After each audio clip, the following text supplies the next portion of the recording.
إن الحمد لله نحمده ونستعينه ونستغفره ونعوذ بالله من شرور أنفسنا ومن سيئات أعمالنا من يهده الله فلا مضل له ومن يضلل فلا هادي له وأشهد أن لا إله إلا الله وحده لا شريك له وأشهد أن محمدا عبده ورسوله يا أيها الذين آمنوا اتقوا الله حق تقاته ولا تموتن إلا وأنتم مسلمون يا أيها الناس اتقوا ربكم الذي خلقكم من نفس واحدة وخلق منها زوجها وبث منهما رجالا كثيرا ونساء واتقوا الله الذي تساءلون به والأرحام إن الله كان عليكم رقيبا يا أيها الذين آمنوا اتقوا الله وقولوا قولا سديدا يصلح لكم أعمالكم ويغفر لكم ذنوبكم ومن يطع الله ورسوله فقد فاز فوزا عظيما أما بعد فإن أصدق الحديث كتاب الله عز وجل وخير الهدي هدي محمد صلى الله عليه وآله وسلم وشر الأمور محدثاتها وكل محدثة بدعة وكل بدعة ضلالة وكل ضلالة في النار. Mes honorables frères et sœurs, une fois de plus, assalamu alaikum wa rahmatullahi wa barakatuh.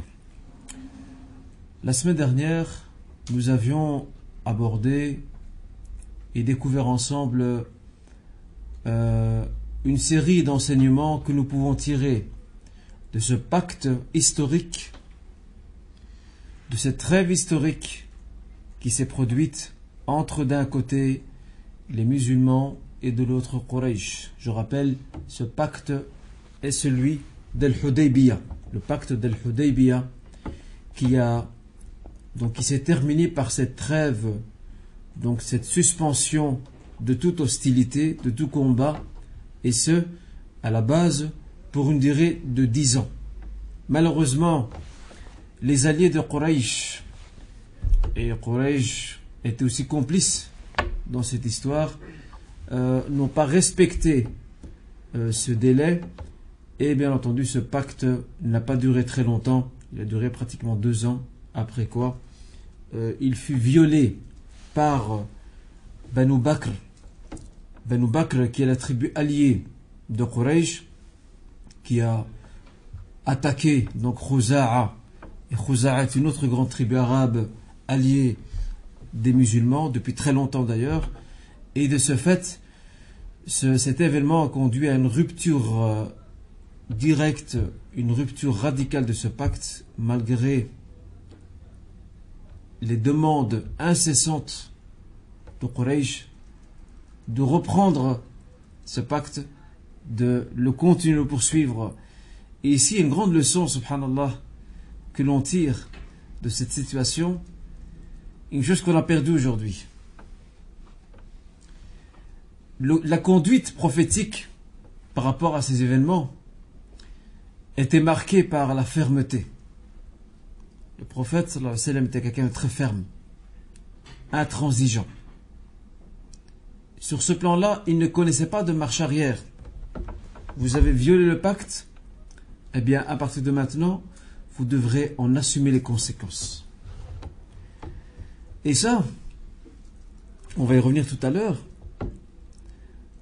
les ennemis adversaires de l'islam qui ont écrit il y a longtemps, encore aujourd'hui, ou qui diffusent sur internet donc une série d'écrits sur la biographie prophétique qui font passer le prophète Mohammed sallallahu alayhi wa sallam comme étant un guerrier barbare rempli d'esprit de vengeance. En fait, il nous demande quelque part, il demande au prophète sallallahu alayhi wa sallam, aux pro-musulmans, d'être des anges, d'être des gens, ce qu'on appelle en arabe darawish, donc un groupe de personnes, des peace and love, des gens qui, pas de problème, crachez-nous dessus, écrasez-nous, tuez-nous, massacrez-nous, on vous dira rien. On sera pacifique durant toute notre vie. Et ça, c'est pas possible. Ça, c'est impossible. Il fallait faire respecter l'État musulman, faire respecter le prophète sallallahu alayhi wa sallam, faire respecter le message dont il est porteur. Et à l'époque, il y avait des gens, parmi les Arabes, qui étaient pacifiques. Certains l'étaient par nature, d'autres par intérêt, surtout le commerce. D'autres étaient liés aux musulmans par des pactes. Certains ont respecté d'autres non. Et la troisième catégorie, ce sont ceux qui, depuis le début, ont déclaré ouvertement les hostilités et ils n'entendent pas s'arrêter. Alors ici, il est tout à fait exclu pour les musulmans de se laisser faire, de rester les bras croisés et se faire écraser par leurs adversaires. Ça, c'est impossible. Ils vont se défendre, ils vont se montrer justes, mais ils vont aussi faire preuve d'une très grande fermeté. Ils seront implacables envers leurs adversaires afin, pas seulement de les déstabiliser sur un plan moral et psychologique, mais aussi de se tailler, à juste titre, de se tailler une respectabilité. Et c'est ce qui va se passer après. Imaginez-vous qu'à l'époque de Omar ibn al-Khattab, les empires voisins, les rois des empires voisins, le simple fait de citer son nom faisait trembler leur trône. Ils avaient peur. Pourquoi? Parce que la construction de cette respectabilité date de l'époque du prophète. Elle s'est poursuivie avec Abu Bakr, Omar. On est juste, on est clément, on est compatif, tout ce que vous voulez, mais on est aussi ferme. Si vous nous marchez sur les pieds, on vous remettra la pièce de votre monnaie. C'est très simple. Et c'est comme ça que ça se passe. Le rapport de force, c'est comme ça.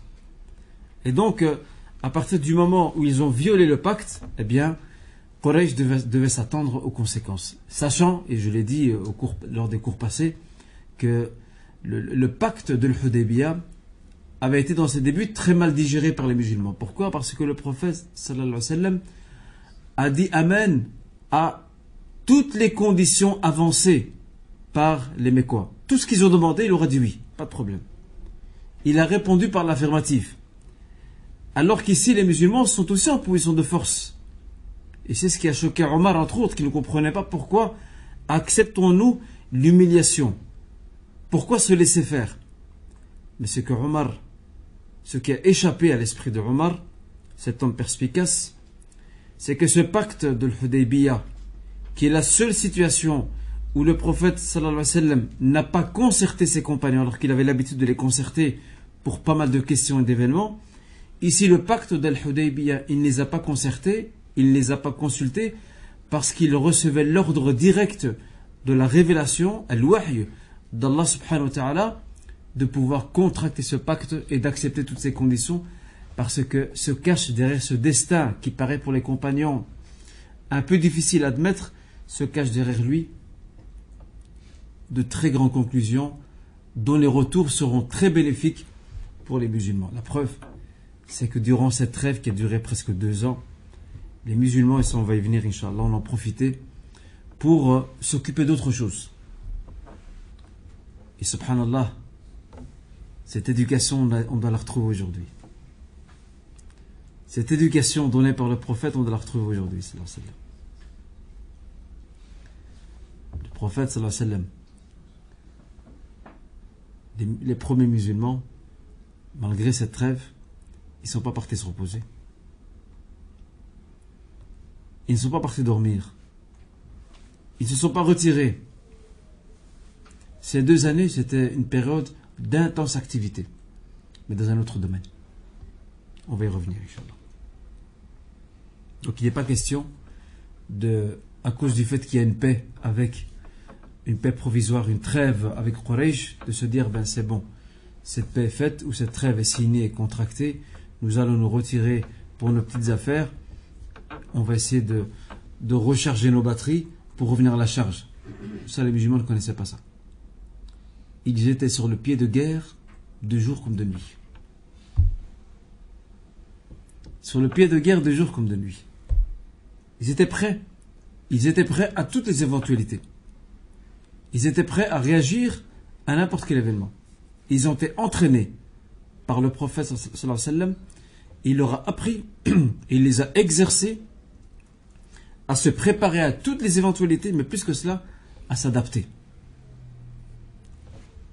Ils doivent s'adapter. Il les a entraînés. C'est pour ça qu'on verra, Inch'Allah, lorsqu'on parlera des 4 califes, après, à la fin de notre cours consacré à la biographie prophétique, on verra que les compagnons, les 4 califes, le Khulafa al-Rashidoun, Abu Bakr, Omar, Uthman, Ali, radiyallahu anhu, qu'Allah les couvre de sa grâce, ben, ces compagnons ont dû faire face à des événements très difficiles, et subhanallah, ils sortent de la bonne école. ils sortent de très bonne école. Ils ont appris, ils ont été rodés et exercés à s'adapter à toutes les situations, à parer à toutes les éventualités et surtout à faire preuve de fermeté quand il le faut, bien entendu. Et donc ici, on a vu la fois passée que parmi les résultats directs de ce pacte, il y a la reconnaissance explicite de Quraysh quant à l'existence d'une entité indépendante, qui est l'entité musulmane, qui est l'entité présidée par le prophète Mohammed sallallahu alayhi wa sallam, alors qu'avant, lorsqu'on se réfère aux événements précédents, nous constatons que Quraysh n'a jamais reconnu l'autorité musulmane de Médine, la communauté musulmane, en commençant par la Mecque et même après son immigration à Médine, elle ne l'a jamais reconnue. Les musulmans étaient pour les Mecquois un groupe de vagabonds, un groupe de marginaux, de rebelles, d'ingrats qu'il fallait combattre absolument. Mais maintenant, avec le pacte de l'Hudaybiyah, c'est une victoire politique, diplomatique et symbolique pour les musulmans. Pourquoi? Parce que pour la première fois, Quraysh accepte de s'asseoir à la table des négociations, peu importe ce qu'il y a dans le pacte. Mais à partir du moment où tu acceptes de discuter avec ton adversaire juré, c'est que tu le reconnais, que tu le veux ou non. C'est une reconnaissance, et c'est ce qui s'est passé. On a parlé du pacte il y a quelques instants, donc qu'il y a eu entre d'un côté les alliances respectives, d'un côté donc Banu Bakr, un allié historique et fidèle de Quraysh, et qui était indiqué et notifié dans le pacte, et d'un autre côté l'alliance de Khuza'a. Et à titre indicatif, Khuza'a, qui est une tribu arabe historique très connue, Khuza'a s'est toujours sentie très proche des musulmans, toujours. Elle avait tissé des liens très étroits avec les musulmans. Et savez-vous que il y avait eu des conversions dans les rangs de Khuza'a, mais même certains membres de la tribu de Khuza'a non musulmans, donc polythéistes, n'hésitaient pas à collaborer avec les musulmans en Médine. Et Khuza'a représentait le regard vigilant, le regard avancé et vigilant des musulmans auprès de Quraysh. Pourquoi? Le service de renseignement du prophète sallallahu alayhi wa sallam, en plus de ses indicateurs qu'il envoyait de temps à autre, mais son réseau de services de renseignement et d'espionnage qui était très efficace à l'époque, passait par Khuza'a.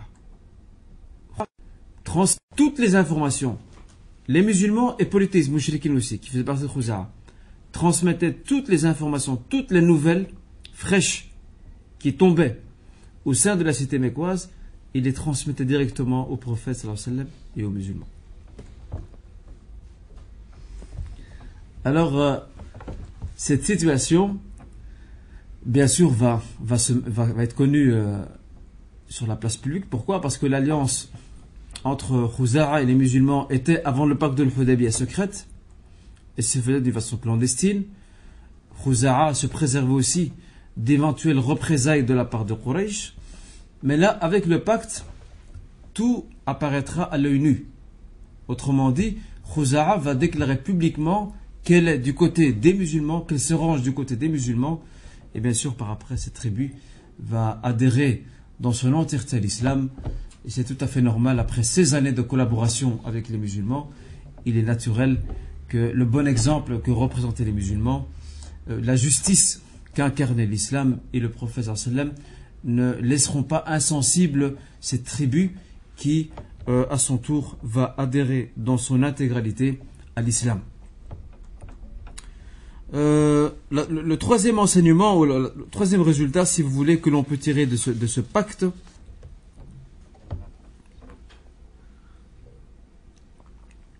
c'est que ce pacte signé va permettre les musulmans de se consacrer à autre chose.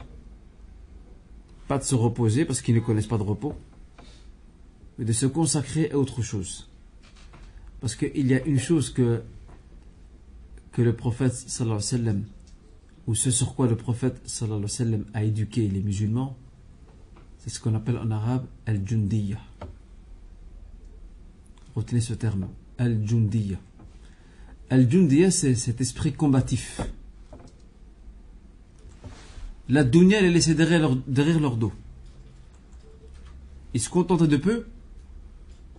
Et même ceux qui étaient riches parmi eux, comme Abu Bakr, Omar, Uthman, Ali aussi, ils avaient de l'argent, Abdullah ibn Auf, leur commerce, leurs affaires, ne les ont pas empêchés de participer à tous les grands événements de l'islam, au risque et au péril de leur propre vie.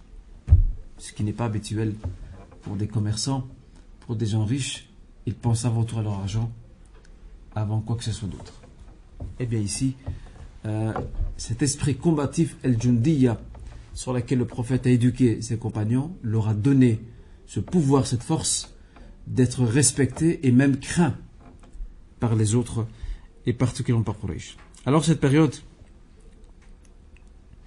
va permettre aux musulmans de se libérer un tout petit peu pour s'occuper d'autres dossiers qui n'ont pas encore réglés.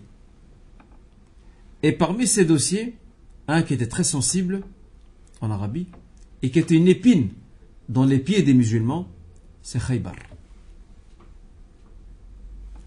Khaybar, qui est une cité juive au nord de Médine, et on va y revenir à la fin du cours, Inch'Allah, était une véritable épine dans les pieds des musulmans, parce que ces gens-là, derrière le dos des musulmans, ils continuaient à provoquer certaines tribus, certains clans, donc tribus arabes, ils continuaient à les inciter à provoquer militairement les musulmans par des accrochages, par des attaques, etc.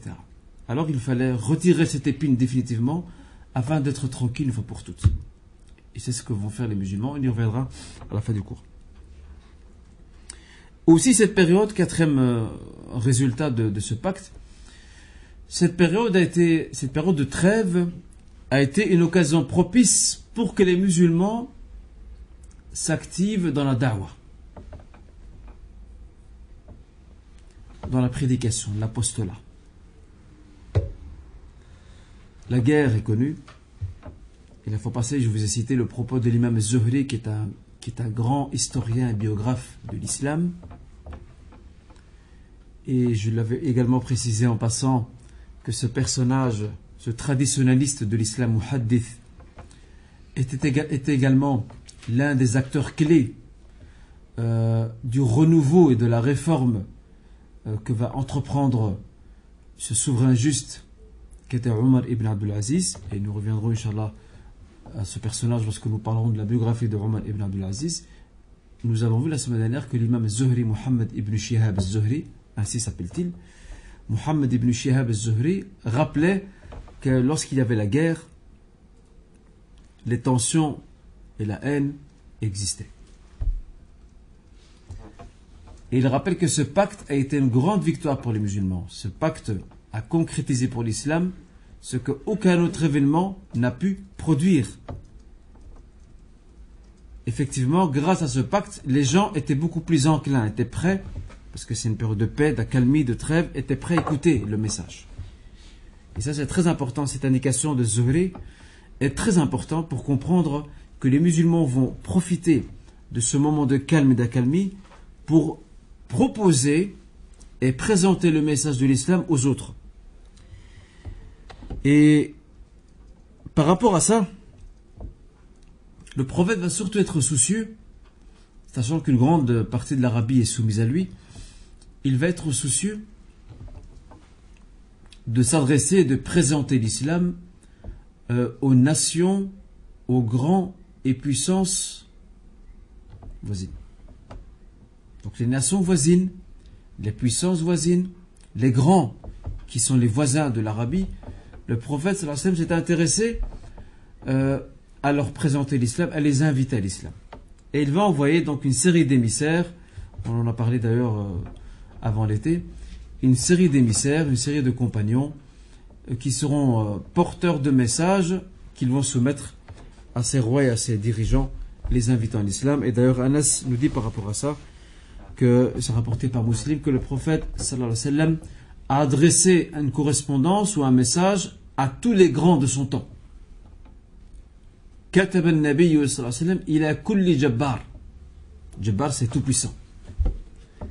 tous les grands, tous les tout-puissants de son époque, il leur a adressé un courrier. Il leur a envoyé un émissaire. Et bien sûr, parmi ceux-ci, il y a Kisra qui est celui de Perse. Il y a également donc Qaysar, César, autrement dit l'empereur byzantin. Et aussi An-Najashi, Négus. Mais attention, il précise Anas, il dit An-Najashi alladhi aslam. Il dit il ne s'agit pas de Négus An-Najashi, il ne s'agit pas de celui qui s'est converti à l'islam, parce que celui qui s'est converti à l'islam était mort déjà avant. Il faut le savoir, il était mort déjà avant. Donc c'est un nouveau roi chrétien à la tête de l'Éthiopie, l'Abyssinie. Je vous rappelle, l'Abyssinie était une puissance locale, régionale, qui jouait à son tour de ses alliances avec certaines tribus arabes et qui voulait aussi avoir sa part du gâteau sur le terrain donc, de l'Arabie. On verra qu'avec l'avènement de l'islam, tout ça sera terminé.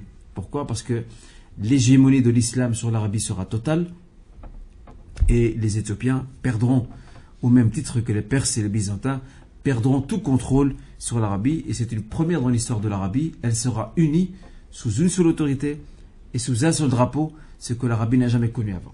Et ça, ce n'est que grâce à l'islam. Wallahi, croyez-moi, c'est l'islam qui réunit les gens.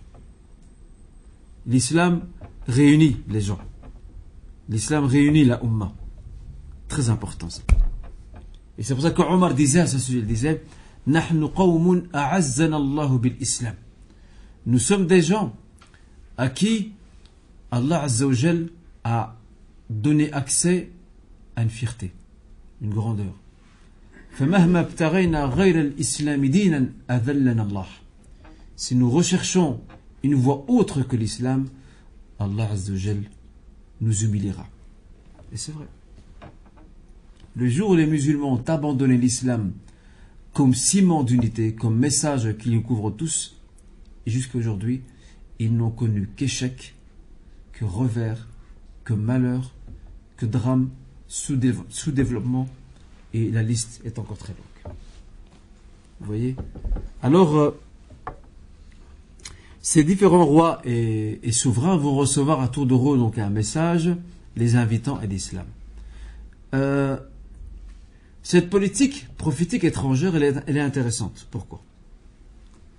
Parce qu'à travers cette diplomatie active, cette diplomatie prophétique active, le prophète Mohammed sallallahu alayhi wa sallam ne fait que confirmer l'universalité de l'islam.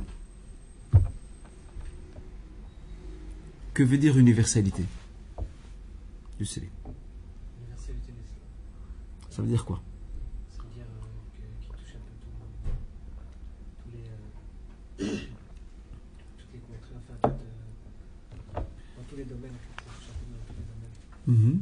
Que tous les gens peuvent s'y retrouver. Très bien. Donc tous les gens peuvent s'y retrouver. Autrement dit, ce message s'adresse à tout le monde. C'est ça que tu veux dire. À tous les peuples, toutes les nations, etc. Oui, l'universalité de l'islam n'est autre qu'un rappel quant au message universel que représente l'islam. Il n'est pas propre aux Arabes. La preuve, regardez à qui il s'adresse. Il s'adresse à un roi éthiopien, il s'adresse à un roi perse, il s'adresse à un roi byzantin chrétien également. Donc, il veut confirmer, sallallahu alayhi wa sallam, il veut confirmer le caractère universel de l'islam. Et à travers ça, il y a une réfutation claire et évidente quant aux prétentions avancées par certains écrivains nationalistes arabes qui, lorsqu'ils parlent du prophète sallallahu alayhi wa sallam, ils le considèrent, bien sûr ils disent prophète arabe, mais ils disent surtout, ils considèrent le prophète comme étant le héros de la nation arabe parce qu'il a réuni tous les arabes sous un même drapeau. Il faut rappeler que le nationalisme arabe est tout à fait étranger au monde arabo-musulman. Le nationalisme arabe n'est autre qu'une forme de plagiat, une version remodelée du nationalisme européen. Tout simplement. Et le nationalisme arabe, c'est connu, les Anglais, les Français ont joué un très grand rôle pour l'alimenter. C'était leur meilleure arme pour abattre ce qu'il reste de l'Empire ottoman. Mais malheureusement, l'Empire ottoman, à son tour, du moins l'élite intellectuelle et dirigeant de l'Empire ottoman, à son tour va tomber dans le piège en réagissant aussi et en créant de toutes pièces ce que l'on appelle Al-Qawmiya al-Turkiya, donc le nationalisme turc, qui jusqu'à maintenant est encore très présent chez les Turcs. Ils sont très nationalistes. Vous voyez? Et c'est comme ça que les ennemis de l'islam ont gagné une bataille, pas la guerre. Ils ont gagné une bataille, ils ont réussi à créer de toutes pièces une frontière entre les Arabes et les peuples musulmans, les Arabes musulmans bien sûr, et les peuples musulmans non arabes. Ils ont brisé le lien qui est entre eux. Et ce n'est pas étonnant que parmi les premières résolutions exécutées par la République turque qui est née des décombres de l'Empire ottoman, c'est de retirer ou d'effacer la langue arabe et de la remplacer, donc la langue turque, la retranscrire par l'entremise des caractères latins. L'alphabet latin s'est substitué à l'alphabet arabe. Alors que les Turcs à l'époque écrivaient leur langue à eux, ils l'écrivaient en arabe. Leur langue à eux, ils l'écrivaient en caractère arabe. Les Malaisiens, Indonésiens, la même chose. Les Malaisiens, Indonésiens aussi, leur langue nationale ou leur langue qui leur est propre était transcrite avec des caractères arabes. Et le colonisateur, pour rompre le lien entre eux et le monde arabe musulman, qui est toujours regardé par ces peuples non musulmans avec beaucoup d'admiration, parce que c'est le berceau de l'islam, eh bien ils ont veillé à couper le cordon ombilical qui relie ces peuples musulmans non arabes avec le peuple arabe musulman. La meilleure façon de couper ce cordon ombilical, c'était de faire remplacer les caractères. Et ils ont réussi. La Malaisie, l'Indonésie, ils écrivent eux aussi à partir de quel caractère? Non. Malaisie, Indonésie. Latin. Aussi, l'alphabet et les caractères latins. Malaisie, Indonésie. Non, les Pakistanais, eux, c'est leur langue à eux propre, qui s'écrit encore en caractère arabe, toujours. Ce qu'on appelle l'ourdou. L'ourdou, qui est la langue en vigueur au Pakistan, est toujours retranscrite. Donc, selon le caractère arabe, les Iraniens aussi, la langue perse, est toujours écrite. L'Afghanistan aussi, barakallahu fik, également transcrite. Les républiques musulmanes, les ex-républiques musulmanes soviétiques, un peu d'histoire les frères, les ex-républiques musulmanes soviétiques, l'Ouzbékistan, Tadjikistan, Kirghizistan, Azerbaïdjan, Daghestan, Tchétchène et bien d'autres, tous ces pays musulmans qui ont été pris par l'Union soviétique, on leur a imposé de force ce que l'on appelle une russification. Il faut savoir que ces territoires-là, territoires musulmans, ont fait partie, après la chute de l'Empire ottoman, ont fait partie de ce qu'on appelle de l'Empire russe, tsariste. La dernière famille qui a régné sur la Russie, c'est ce qu'on appelle la famille des Romanov. D'ailleurs, il n'y a pas longtemps, pour ceux qui suivent l'actualité, il n'y a pas longtemps, les descendants de cette famille ont demandé donc aux autorités russes, et d'ailleurs c'est en cours, une réhabilitation de l'empereur et du tsar, donc je pense que c'est Nicolas II, si ma mémoire ne me trompe pas. C'est Nicolas II. Je crois que c'est Nicolas II. Une réhabilitation de sa famille. Pourquoi? Parce que les bolcheviks en 1917, lorsqu'ils ont pris le pouvoir, qu'ils ont isolé la famille dans un château, ils l'ont massacré. Ils ont massacré la famille après.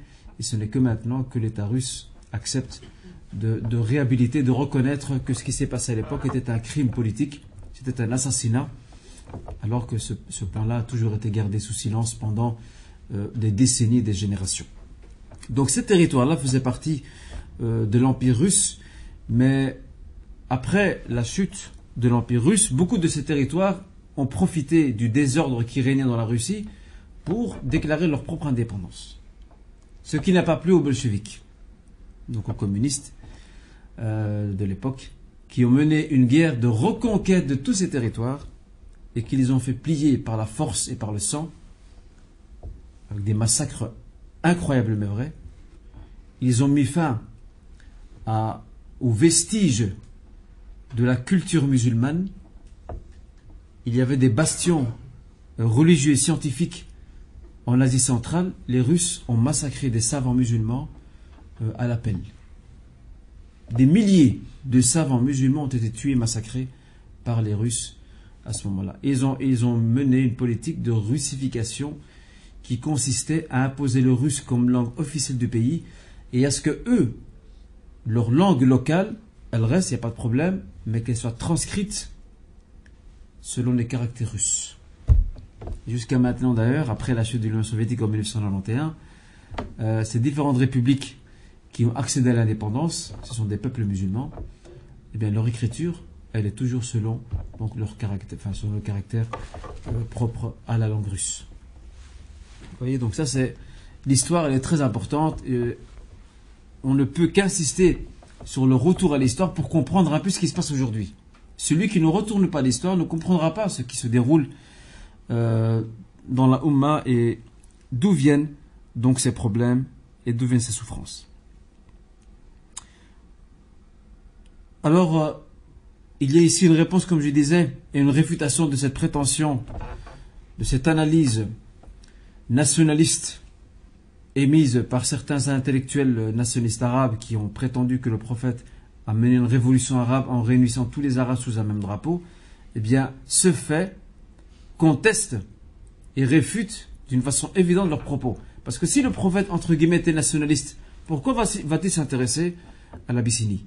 Pourquoi va-t-il s'intéresser aux Perses? Pourquoi va-t-il s'intéresser aux chrétiens romains, les Byzantins? Il aurait dû se contenter de l'Arabie, il n'aurait pas été plus loin. Eh bien non. Son message étant universel, il l'a adressé donc à ces gens-là, afin qu'ils comprennent que le message de l'islam les concerne. Donc également, ça confirme le verset 107 dans la sourate, donc l'Anbiya, la sourate, donc les prophètes, وَمَا أَرْسَلْنَاكَ إِلَّا رَحْمَةً لِلْعَالَمِينَ. Je rappelle verset 107 de la sourate les prophètes, sourate l'Anbiya, وَمَا أَرْسَلْنَاكَ إِلَّا رَحْمَةً لِلْعَالَمِينَ. Nous ne t'avons envoyé que comme une clémence pour l'humanité. Et aussi l'humanité, donc tous les hommes sans exception. Donc ça c'est par rapport aux principaux résultats que nous pouvons, aux conclusions que nous pouvons tirer de ce pacte, les retours, si vous voulez, de ce pacte, les retours bénéfiques de celui-ci sur la situation de l'islam et son évolution au sein de la péninsule arabique. Il faut savoir que cette période d'accalmie n'était pas dénuée d'événements qui sont apparus d'une façon sporadique, brusque. Parmi ces événements, sachant qu'une trêve est en cours, il y a l'agression menée par certaines tribus arabes, des Bédouins, qui ont profité de l'accalmie pour prendre d'assaut certaines positions musulmanes. À chaque fois qu'il était possible, ils en profitaient pour attaquer les musulmans, piller ce qu'ils avaient, donc comme bien dans leur caravane ou dans leur position. Alors ici, le prophète va mener une expédition punitive envers ces tribus arabes qui ont profité d'une façon lâche, qui ont profité de cette période d'accalmie, qui ont cru que les musulmans ont déposé les armes définitivement.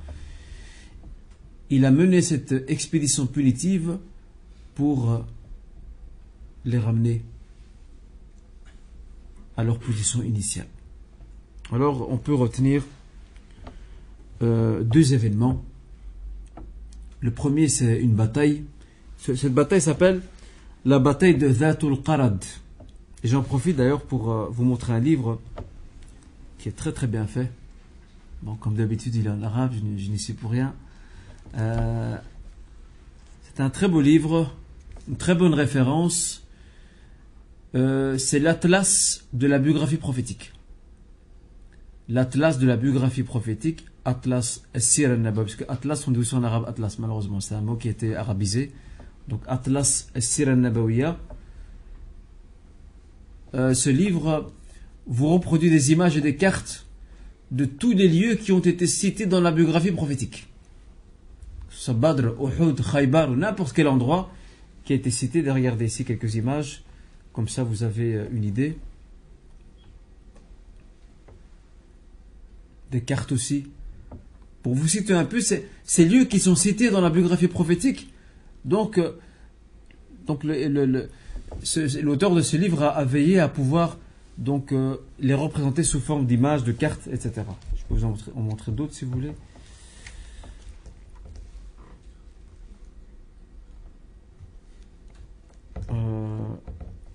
Comme par exemple ici, des cartes également de nouveau de certaines expéditions envoyées par le prophète sallallahu alayhi wa sallam, et où sont définis d'un point de vue géographique les lieux désignés par ces expéditions. Vous voyez, il y a d'autres lieux. Je ne vous cache pas, j'ai beaucoup aimé la démarche de cet auteur qui s'appelle Shawqi Abu Khalil, parce qu'il a 3 livres dans ce style. Il a celui-ci, Atlas Sira Nabawiya. Il en a un autre, l'Atlas du Coran. Donc tous les lieux cités par le Coran, il les a repris dans son livre. Toujours en arabe. Et il a un 3e atlas qui s'appelle Atlas al-Hadith al-Nabawi. L'atlas de la tradition prophétique. Il a passé en revue les traditions prophétiques. Et à chaque fois que le prophète ou qu'un rawi, un compagnon parlait d'un lieu dans une tradition prophétique, eh bien cet auteur s'est chargé de reproduire sous forme de carte ou sous forme d'image le lieu en question. Et ça c'est très bien parce que ça donne une idée un peu de l'endroit. Parce que nous on entend souvent citer certains lieux, mais ça se trouve où exactement? Maintenant, si je vous pose la question Khaybar, on sait qu'il est en Arabie, mais je vous l'ai dit là tout à l'heure, c'est vrai qu'il était au nord de Médine. Mais si je ne vous avais pas dit qu'il était au nord de Médine, je crois que beaucoup d'entre nous se seraient dit, mais Khaybar ça se trouve où? C'est au sud, c'est au nord, c'est à l'est, à l'ouest. C'est important de situer sur un plan géographique. Et la géographie, malheureusement, est un domaine, de nouveau, négligé par les musulmans aujourd'hui, sachant que nous avons été pendant des siècles, et je vous le dis, je vous le rappelle, nous avons été pendant des siècles des pionniers de la géographie. Vasco de Gama, l'italien, Christophe Colomb, l'espagnol, ils ont tous profité des cartes que les musulmans ont mis en place. Particulièrement Idrissi, qui a fait un très grand voyage et qui a reproduit, selon les moyens de son époque, avec une précision inouïe, il a reproduit certaines cartes. Ibn Battuta aussi, qui lui est marocain, il est de Tanger, du nord. Ibn Battuta, qui a fait aussi un grand voyage, même si Ibn Battuta, rahimahullah, que Dieu le coup de sa clémence, il n'avait pas beaucoup d'amitié pour Ibn Taymiyyah. Il n'aimait pas trop Ibn Taymiyyah. D'ailleurs, il a bien fait le concernant, c'est qu'il a menti au sujet d'Ibn Taymiyyah. Il prétend dans l'un de ses livres être entré à Damas lors de l'un de ses voyages et qu'il aurait vu dans la mosquée de Damas Ibn Taymiyyah rahimahullah ta'ala en train de donner un sermon sur la chaire de la mosquée, la tribune, et que Ibn Taymiyyah aurait dit aux fidèles présents, Allah Azza wa Jal descend du ciel, comme il indiquait dans certaines traditions prophétiques, dans le dernier tiers de la nuit, comme je descends moi de ce minbar. Et en fait, lorsqu'on compare les dates, subhanallah, lorsqu'on compare les dates, on remarque que Ibn Battuta rahimahullah a été pris à son propre piège, au piège de son propre mensonge. Pourquoi? Parce que lorsqu'on compare les dates d'un point de vue chronologique, l'arrivée d'Ibn Battuta, le voyageur marocain, son arrivée en Syrie et la présence d'Ibn Taymiyyah, on constate que lorsqu'il était à Damas, Ibn Taymiyyah est en prison. Comment ont-ils pu le voir? Il est en prison, à moins dans un rêve. À moins qu'il ait vu dans un rêve, ça c'est autre chose. C'est pas possible, durant cette année-là, lorsqu'il arrive à Damas, Ibn Taymiyyah est en prison. Il n'était pas libre. Voyez-vous? Et ça, malheureusement, c'est souvent les adversaires de grands personnages, de grands réformateurs de l'islam, comme Ibn Taymiyyah, ont eu à faire beaucoup de mensonges. Jusqu'à aujourd'hui d'ailleurs. Tous les grands personnages de l'islam se sont exposés à une masse de mensonges et de diffamations, tout ça pour les dénigrer, les rabaisser.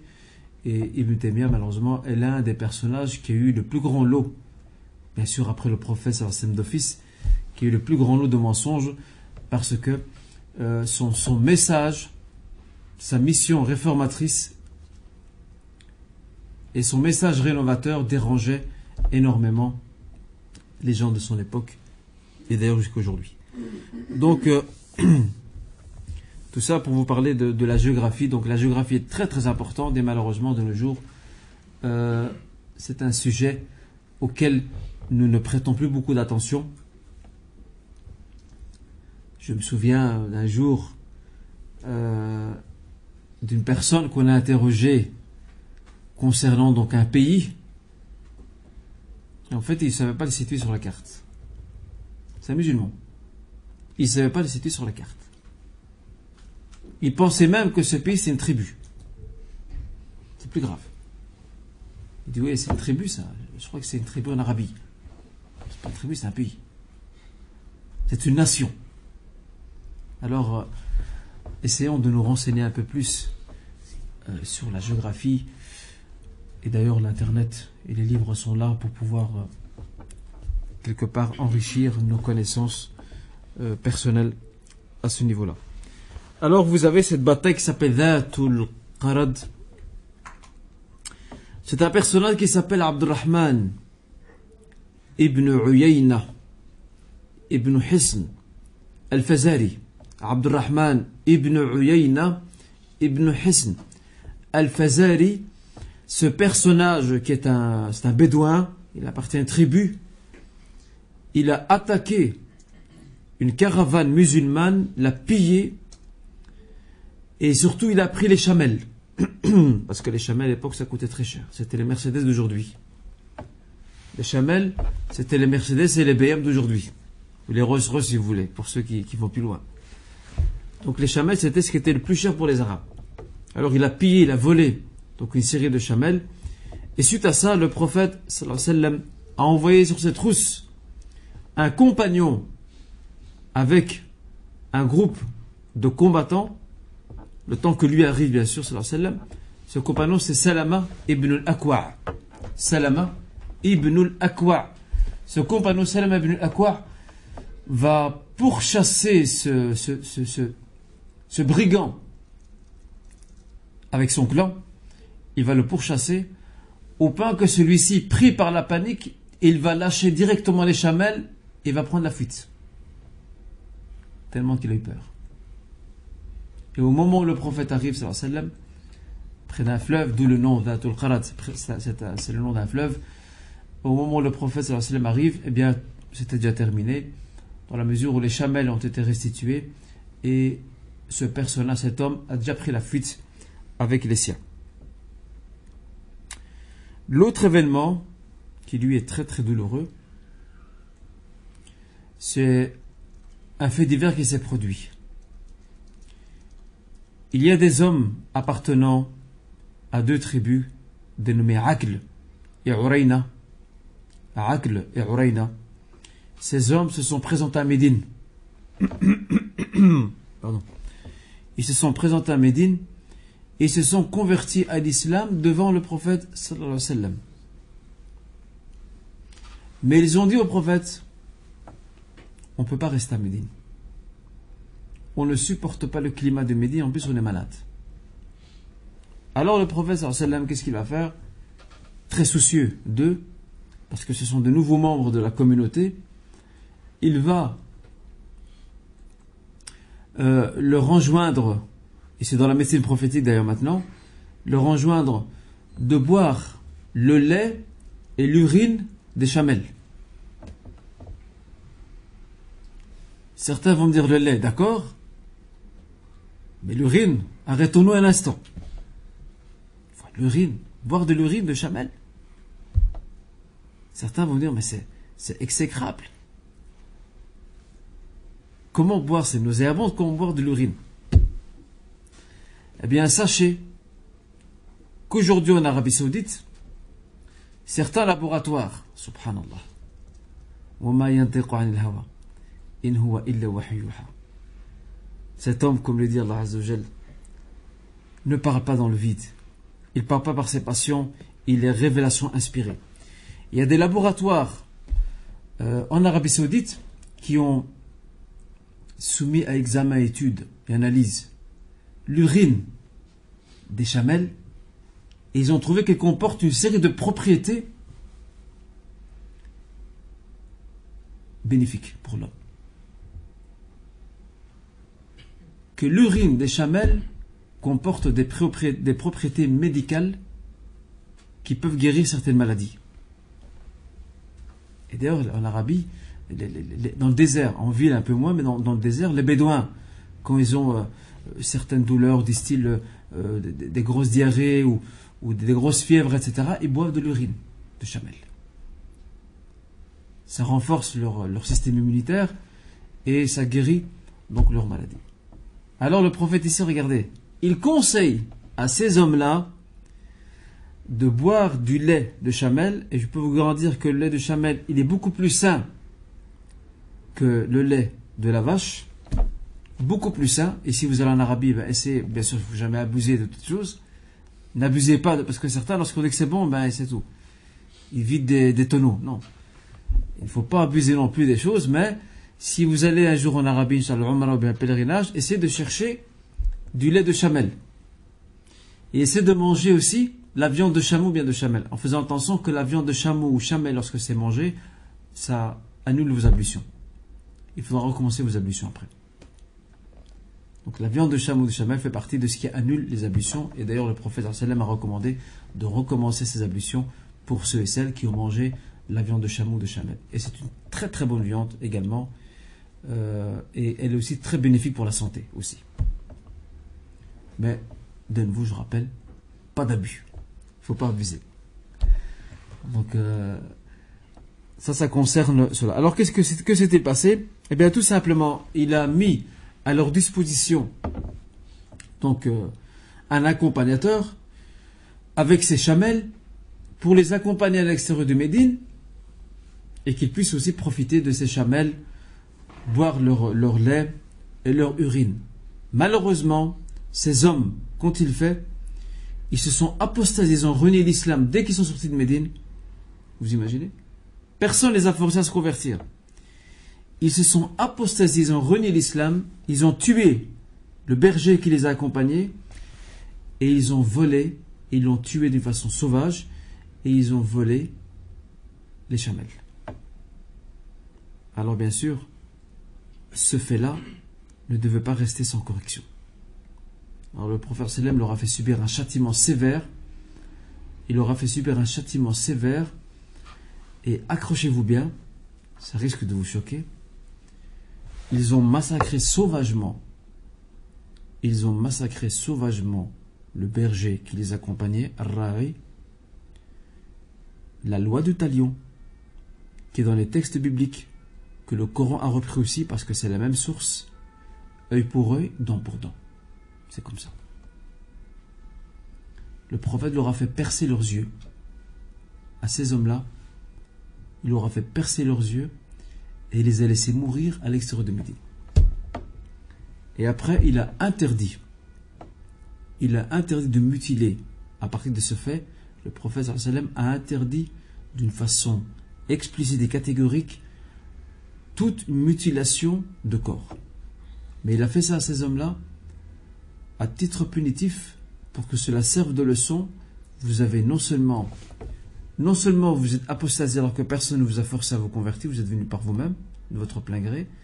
Deuxièmement, vous avez commis un acte de trahison. Vous avez quitté Médine avec des chamelles qui vous accompagnent, plus un berger qu'on met à votre disposition. Vous avez l'audace de voler les chamelles et en plus de ça, de tuer. Et troisièmement, vous avez tué sauvagement donc ce berger. Ceci ne pouvait pas passer sous silence. Alors c'était un châtiment très sévère que le prophète leur a fait subir, sallallahu alayhi wa sallam. Et bien sûr, il a indiqué après à ses compagnons qu'on ne peut en aucun cas mutiler donc les corps et que c'était strictement interdit. Et ce fait, bien sûr, est un fait exceptionnel qui devait servir de leçon, car c'est la loi du talion, œil pour œil, dent pour dent. On critique souvent les musulmans par rapport à ça, Mais ceci est présent aussi dans les textes bibliques. C'est présent dans les textes bibliques que celui qui te fait une chose, tu leur remettras la même chose. C'est comme ça. Œil pour œil, dent pour dent. Mais bien sûr, ce n'est pas à nous de le faire. Ou sinon, c'est l'anarchie. Il faut un qadi, un juge, qui puisse faire exécuter la sentence. Il faut un État.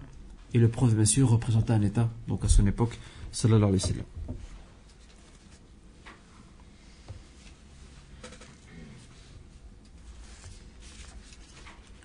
Nous allons maintenant un peu parler de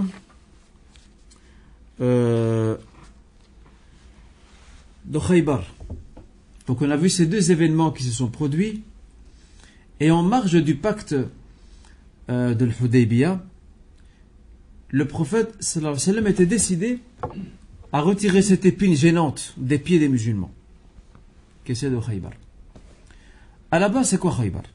Khaybar, c'est une cité, c'est une oasis très fertile, c'est une très belle cité, croyez-moi. Je l'ai déjà vue, c'est une cité superbe. Très très belle cité. Et je suis certain qu'à l'époque, elle devait être encore plus belle qu'aujourd'hui. Parce qu'aujourd'hui, malheureusement, la modernité gâche beaucoup de paysages. Mais en tous les cas, elle devait être à l'époque très très belle. Plus qu'aujourd'hui, avec certitude. Alors, Khaybar, comme je l'ai dit là tout à l'heure, elle se situe au nord de Médine. C'est une cité agricole, prospère. Pourquoi prospère? Elle a beaucoup d'eau. Il y a beaucoup d'eau dans la cité. Et l'eau, c'est très important pour la culture. Deuxièmement, beaucoup de palmiers. Elle produit des fruits. Elle produit une série de légumes. Elle a une richesse agricole inestimable. Et sans parler des dates. Et en plus de cela, c'est aussi une cité commerciale. Et pour terminer, il y existe une série de métiers. Il y a des métiers d'ordre artisanal qui étaient donc présents là-bas. Et elle était aussi célèbre pour le change, la monnaie, la devise, si vous voulez. Elle était connue pour le change. Donc c'était une cité assez prospère, assez riche. Les habitants de cette cité étaient un mélange d'Arabes et de Juifs. Mais elle va devenir une cité juive en majorité après l'expulsion de Banu Nadir. Et nous avons vu avant l'été le sort que le prophète sallallahu alayhi wa sallam a réservé à Banu Nadir, cette tribu juive médinoise qui a accepté le pacte librement et qui après l'a violé et a pointé son poignard dans le dos des musulmans pour affaiblir leur rang. Le prophète, à titre punitif, les a chassés et expulsés donc de Médine. Cette tribu Banu Nadir a trouvé refuge, où ça? À Khaybar, auprès des leurs. Mais il faut savoir que Khaybar n'a jamais, avant l'arrivée de Banu Nadir, sachant qu'il y a des Arabes et des Juifs dans cette cité, Khaybar n'a jamais manifesté d'hostilité envers les musulmans, jamais. Elle n'a jamais fait attention aux musulmans. C'était une cité paisible, calme, stable, sans souci, sans problème. Mais avec l'arrivée de Banu Nadir, tout va changer. Parce que Banu Nadir, lorsqu'ils ont été expulsés, ou lorsqu'elle était expulsée de Médine, elle avait en elle une haine et une rancœur envers les musulmans. Parce qu'expulsée de sa terre, elle ne l'a jamais accepté, elle ne l'a jamais admis. Aujourd'hui encore, dans certains écrits orientalistes et islamophobes, retournez sur internet, vous verrez ça de vos propres yeux, ils parlent de ce fait, de l'expulsion de Banu Nadir comme étant un signe de l'antisémitisme, soi-disant, du prophète sallam. Tout ce qu'on peut dire, laissez nourrir. Laissez nourrir. D'abord, comment les musulmans peuvent-ils vivre à Médine avec des gens qui leur pointent le poignet régulièrement? C'est pas possible. Le pacte a été établi, les tribus juives médinoises l'ont accepté, certains l'ont respecté, d'autres pas du tout. Alors le prophète sallam ne pouvait pas cohabiter avec une tribu qui allait représenter un danger pour sa communauté naissante et grandissante. Ce n'était pas possible. Vous n'avez pas respecté ce pacte, vous devez quitter les lieux. Parce que s'il les laisse, des faits analogues et similaires vont se reproduire plus tard. Des complots se reproduiront. Alors pour mettre fin, pour couper l'herbe mauvaise, il fallait les inviter à quitter les lieux. Et encore, le prophète a été juste. Il a permis à Banu Nadir, faites attention à ce que je vais dire, il a permis à Banu Nadir, et c'est un fait que ces islamophobes et ces orientalistes ne citent pas dans leurs écrits, il a permis à Banu Nadir de partir avec toutes leurs richesses et leurs armes aussi. Sachant que ça peut être un danger, tu les laisses partir avec leurs armes. Tout leur arsenal militaire, ils pouvaient le prendre avec eux, leur argent, leurs biens, leurs richesses, leurs troupeaux, ils pouvaient tout prendre, pas de problème. Mais quitter la ville. Ça, retournez à ces écrits orientalistes islamophobes, vous verrez que, masha'Allah, pour leur soi-disant objectivité intellectuelle, ils passent ça sous silence. Ils font passer Banu Nadir comme étant des victimes de l'antisémitisme prophétique. Comment parler d'antisémitisme, sachant que le prophète est arabe et que les arabes sont des sémites? À moins qu'il est antisémite contre lui-même, ça c'est autre chose. Donc de nouveau, la manipulation et l'instrumentalisation de certains termes sont toujours de mise jusqu'à aujourd'hui. Et on falsifie l'histoire d'une façon déconcertante. Alors, lorsque Banu Nadir arrive à Khaybar, elle va s'installer et elle va même s'imposer à travers ses différents chefs. Le plus grand chef de Banu Nadir, c'est un certain Salam. Il n'était pas Salam du tout d'ailleurs. Salam ibn Abi Huqayq. Salam ibn Abi Huqayq. Al-Huqayq. Salam ibn Abi Huqayq. Il y a aussi un autre chef de Banu Nadir qui va arriver à Khaybar, qui s'appelle Kinana Ibn Rabi' Ibn Abi Huqayq aussi. Et le troisième, c'est Huyay Ibn Akhtab. Huyay Ibn Akhtab. Ces hommes-là, ce sont les notables de Banu Nadir à Médine. Ils vont émigrer, ils vont quitter les lieux avec leur tribu. Et lorsqu'ils vont arriver à Khaybar, ils vont s'imposer. Ils vont devenir les chefs de la cité de Khaybar et tous les sujets de la cité vont leur obéir très facilement. Pourquoi? Parce que ce sont des chefs puissants et influents. Très important. Retournez au livre des fondateurs de la sociologie, des fondateurs de la philosophie de l'histoire, Ibn Khaldoun, rahimahullah. Il vous parlera comment les nations naissent, comment les collectivités naissent à partir de chefs tout-puissants qui réussissent à faire adhérer tous leurs sujets à leur obéissance. L'esprit de clan, ce qu'il a appelé Al-Asabiyya, ou l'esprit de corps aussi. Et ce livre, je le dis en passant, c'est un très beau livre. Je rappelle le titre, Al-Muqaddima en arabe, et il existe en français. Il existe en français d'ailleurs, il s'appelle Introduction à l'histoire universelle. Introduction à l'histoire universelle aux éditions Sindbad. Et il est traduit par un ancien orientaliste français qui s'est converti à l'islam par après et qui est mort, je pense, durant les années 2000, en tout cas les débuts. Il s'appelle Vincent Monteil. Vincent Monteil, il s'est surnommé par après Mansour, donc Mansour Monteil, rahimahullah. Il a fait une très très belle traduction de ce livre. Ici, on me dit aussi que ce livre est aussi disponible en français sur Iqra Shop. Il s'appelle le livre Al-Muqaddima d'Ibn Khaldoun, édition Dar al-Kutub al-Ilmiya. Croyez-moi, Barakallahu fik en tout cas pour cette information. C'est quelqu'un qui l'a donné sur le net ou là?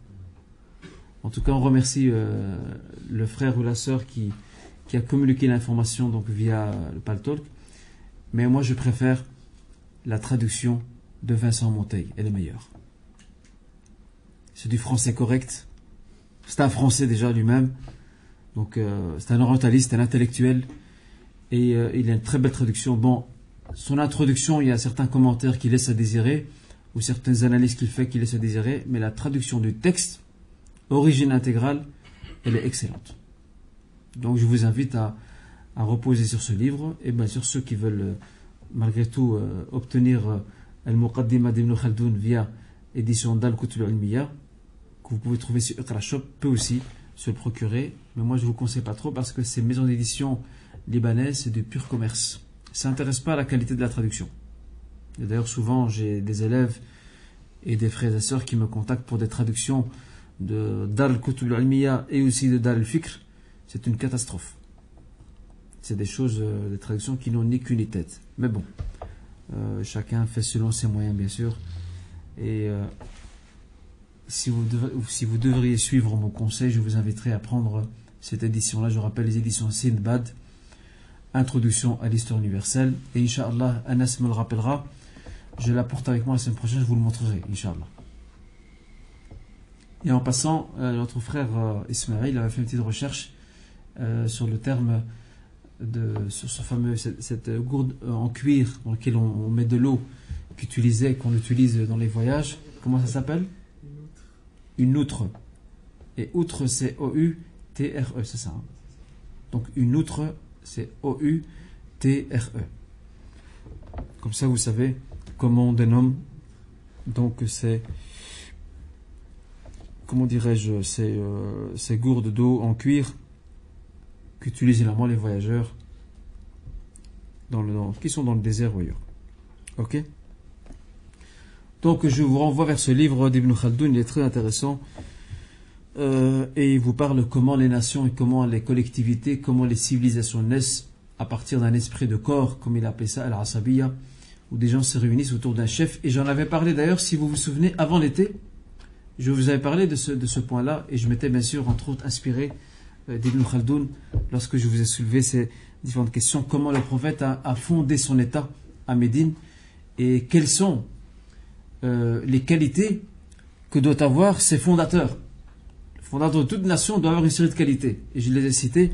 Et bien sûr, mon professeur en la matière, c'est Ibn Khaldoun, rahimahullah ta'ala. Malheureusement, beaucoup d'élites intellectuelles occidentales ne veulent pas reconnaître l'apport impressionnant qu'a apporté cet homme à la critique de l'histoire, la philosophie de l'histoire et la sociologie, et préfèrent considérer, si ma mémoire ne me trompe pas, ils préfèrent considérer donc Arthur Comte comme étant l'un des pères fondateurs de la sociologie, en passant sous silence Ibn Khaldoun, qui a, à travers son œuvre, rendu un très grand service donc aux chercheurs dans le domaine de l'histoire et de la sociologie.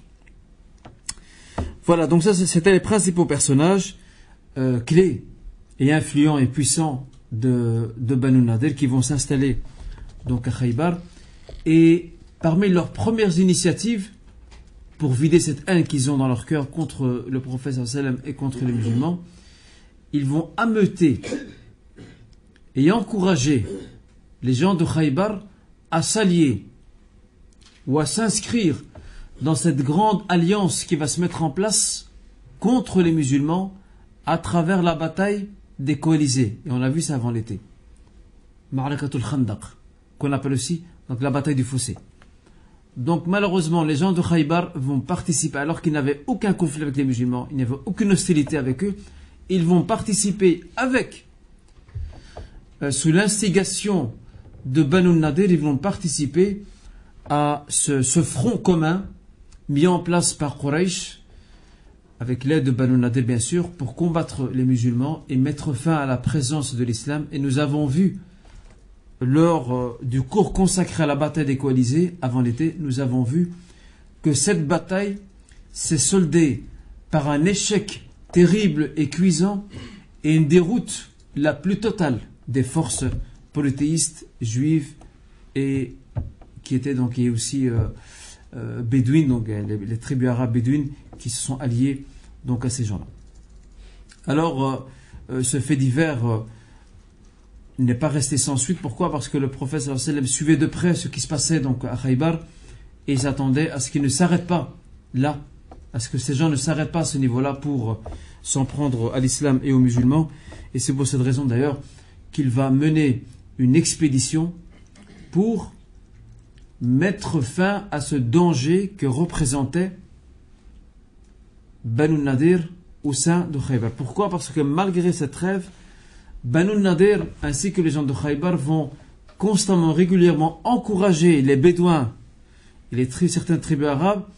Ils vont les encourager à attaquer les musulmans et les provoquer, à les agresser, constamment. Alors pour mettre fin à tout cela, le prophète sallam a décidé de régler cette affaire une fois pour toutes. Il va profiter de cette accalmie qui est le pacte de l'Hudaybiyah pour s'occuper sérieusement de ces gens-là. Et nous verrons quel sort il va réserver à Khaybar. Nous verrons tout cela, Inch'Allah, au cours prochain. Bi'idnillahi ta'ala. C'est ici que s'arrête ce cours. Et je vous dis barakallahu fikum. Et aussi, assalamu alaikum wa rahmatullahi wa barakatuh. Je prendrai une ou deux questions s'il y a.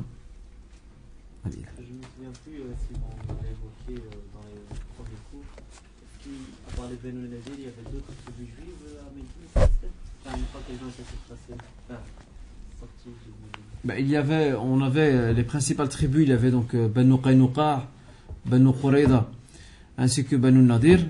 Le fait que ces grandes tribus aient été expulsées ne veut pas dire qu'il n'y avait plus de juifs à Médine, il y en avait encore. Mais ces juifs-là n'ont jamais déclaré la moindre hostilité envers les musulmans, mais les principales tribus n'étaient plus là. Aujourd'hui, il n'y a plus de juifs à Médine, c'est fini. Les juifs ont été invités à quitter la péninsule arabique à l'époque de Omar. Invités? Oui. Omar les a invités? Oui, invités, c'est une façon polie de dire vous êtes prêts de quitter les lieux. On en parlera au cours prochain, Inch'Allah. Je vous expliquerai ce point-là, Inch'Allah. Et vous comprendrez la raison pour laquelle Omar a exécuté un testament prophétique. Mais ça, je vous laisse l'eau à la bouche et je vous expliquerai ça, Inch'Allah, au cours prochain. Issa.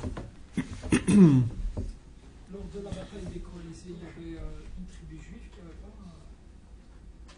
n'avait pas participé, qui avait respecté le pacte avec les musulmans. Il y avait une tribu, il me semble. Il y avait une tribu, oui, il y avait une tribu qui est restée qui est restée fidèle, mais les autres, particulièrement donc Banu Nadir qui mène le bateau, et Banu Qurayza aussi, elles ont profité de l'événement pour pouvoir s'allier donc aux Mécois et essayer de se débarrasser donc de l'islam dans la péninsule arabique. Inch'Allah, on parlera au cours prochain des événements de la bataille de Khaybar. Vous verrez que cette bataille définitive, car elle représente la dernière poche de rébellion au sein de l'Arabie, et après cela il y a une politique de pacification qui va se mener au sein de l'Arabie, qui fera que toute l'Arabie sera acquise, et ça va préparer le terrain à la libération de la Mecque, et ce sera un très grand événement. On en parlera Inch'Allah dans les cours à venir, Inch'Allah ta'ala. Voilà, barakallahu fikoum, et on se voit au cours prochain Inch'Allah, et je vous dis une fois de plus, assalamu alaikum wa rahmatullahi wa barakatuh.